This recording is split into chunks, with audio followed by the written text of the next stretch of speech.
apa kabarnya teman-teman semua? Selamat bertemu kembali dengan saya di dapur Vimala Kirti Rusdianti. Hari ini saya akan membuat lumpia sayur yang pastinya sangat lezat. Ini adalah salah satu menu cateringan saya ya teman-teman. Nah, tadi cateringannya itu sudah saya bagikan dan mendapat pujian dari customer.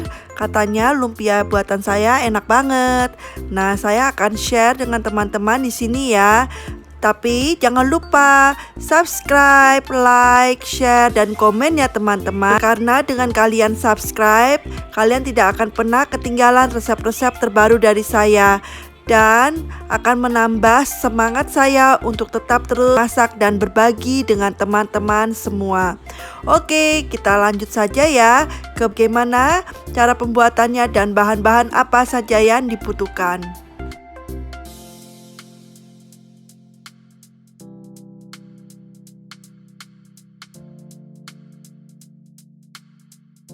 Di sini saya pakai ebi, kemudian saya rendam 5 menit dan saya haluskan, dan saya pakai 2 buah jagung manis, kemudian saya pipil dan pakai 10 buah wortel, kemudian saya potong panjang-panjang dan memakai 1/4 buncis, kemudian saya potong tipis-tipis atau kecil-kecil seperti ini ya teman-teman.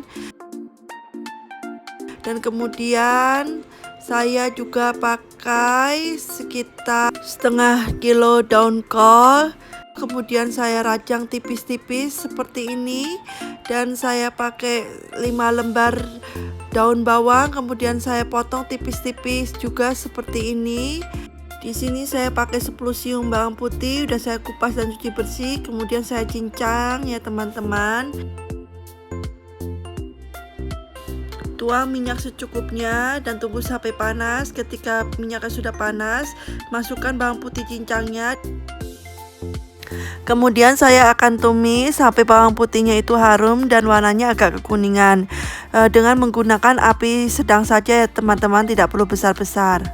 Setelah bawang putih yang kita tumis itu sudah harum dan sudah berwarna kekuningan, kemudian kita masukkan ebi yang sudah kita cuci bersih, kemudian kita rendam selama 5 menit, dan kemudian setelah itu kita tiriskan dan kita haluskan, bisa dengan menggunakan food processor atau dengan menggunakan ulekan. Kalau saya pribadi dengan menggunakan ulekan. Kemudian kita tumis ebinya sampai baunya harum juga dan warnanya agak kekuningan. Setelah ebinya sudah baunya harum, kemudian kita masukkan wortel yang sudah kita iris panjang-panjang ya teman-teman ke dalam wajan tersebut. Kemudian kita aduk-aduk dan kita tumis, kita masak sampai agak layu. Jangan lupa sambil terus diaduk ya teman-teman sampai sayurannya wortelnya itu layu. Setelah sayuran wortelnya layu, kemudian kita masukkan buncis yang sudah dicuci dan sudah dirajang tipis-tipis atau halus-halus ya teman-teman. Setelah buncis sudah ditumis selama 5 menit, kemudian kita masukkan jagung manisnya yang sudah kita pipil dan sudah kita cuci ya teman-teman. Kemudian kita tumis sampai layu. Kemudian kita masukkan bumbunya sekitar 1 sendok makan merica halus. Kemudian aduk rata sampai merica halusnya itu tercampur rata ya teman-teman. Kemudian kita masukkan 1 sendok makan Royco rasa ayam ke dalamnya. Kita aduk sampai semua bumbu tercampur rata ya teman-teman. Kemudian kita tuang air panas yang sudah mendidih sekitar 100 ml. Aduk sampai semua bumbu tercampur rata dan masak sampai sayur-sayurannya itu melayu ya teman-teman. Kemudian kita masukkan sekitar 2 sendok makan saus tiram ya teman-teman.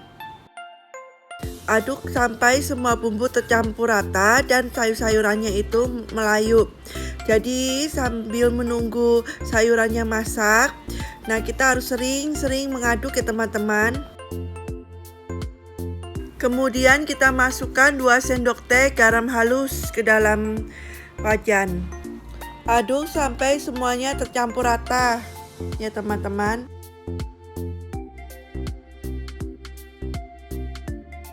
Jika wortel, buncis, dan jagung sudah lunak, sudah layu, terakhir kita masukkan daun kol dan daun bawangnya. Kenapa saya masukkan terakhir? Karena daun kol dan daun bawang itu lebih cepat layunya atau matangnya, teman-teman. Aduk-aduk kembali sampai semuanya tercampur rata dan sampai semua sayurannya itu matang dan layu atau lunak.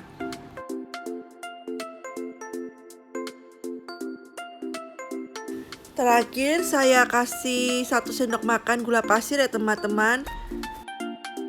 Kemudian kita aduk sampai semua bumbu tercampur rata dan kita aduk lagi terus menerus selama 5 menit sampai sayurannya itu benar-benar matang dan sudah layu. Setelah itu matikan api dan sisihkan. Jika isian udah mulai dingin, kita siapkan lembaran lumpia yang udah jadi ya, saya beli di pasar. Dan kemudian saya siapkan nampan kosong buat hasil lumpia yang nanti udah digulung. Dan saya siapkan tatakan buat menggulung lumpia yang nanti. Dan ini isiannya udah siap untuk digunakan. Ingat ya teman-teman, harus tunggu dingin dulu, sebab kalau nanti tidak dingin dulu akan basi jadinya lumpianya, karena ini akan digoreng keesokan harinya.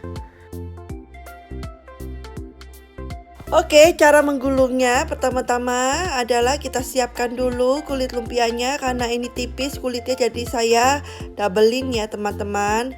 Dan kemudian saya ambil sekitar 2 sendok makan atau 1 sendok makan, pokoknya secukupnya lah ya, jangan sampai terlalu penuh banget, terlalu padat, karena nanti pas digulungnya akan robek. Kemudian kita siapkan air putih biasa ya, yang mentah juga nggak apa-apa, gunanya itu fungsinya untuk mengelem. Kemudian kita tekuk-tekuk seperti ini dan pinggirnya kemudian kita tekuk, baru kita gulung. Perhatikan ya teman-teman cara menggulungnya. Nah, kemudian bagian terakhirnya pinggirnya kita kasih air dan kita lem. Nah, udah jadi teman-teman, ini hasilnya seperti ini ya teman-teman. Nah, habis itu kita taruh di nampan yang kosong. Teman-teman, ini hasilnya setelah saya sudah gulung semua ya teman-teman. Nah, setiap lapisnya itu saya kasih plastik supaya tidak menempel. Kemudian kita siapkan minyak dan tuang ke dalam wajan dan kita panaskan dengan api yang sedang. Nah, setelah minyaknya panas, kita masukkan gulungan-gulungan lumpia itu ke dalam wajan. Jangan sampai terlalu padat ya teman-teman, secukupnya aja. Kemudian kita masak dengan api kecil.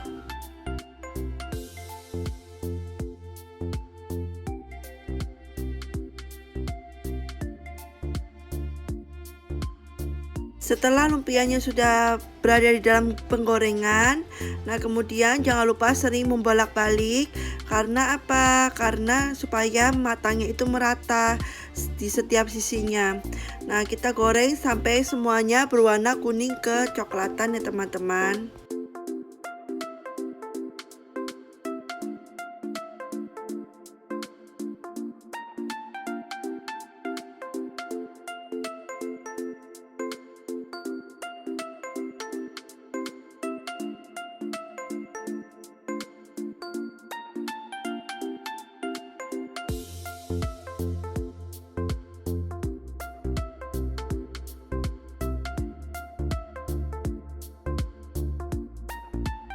Setelah berwarna kuning kecoklatan, kemudian kita angkat dan kita tiriskan ya teman-teman.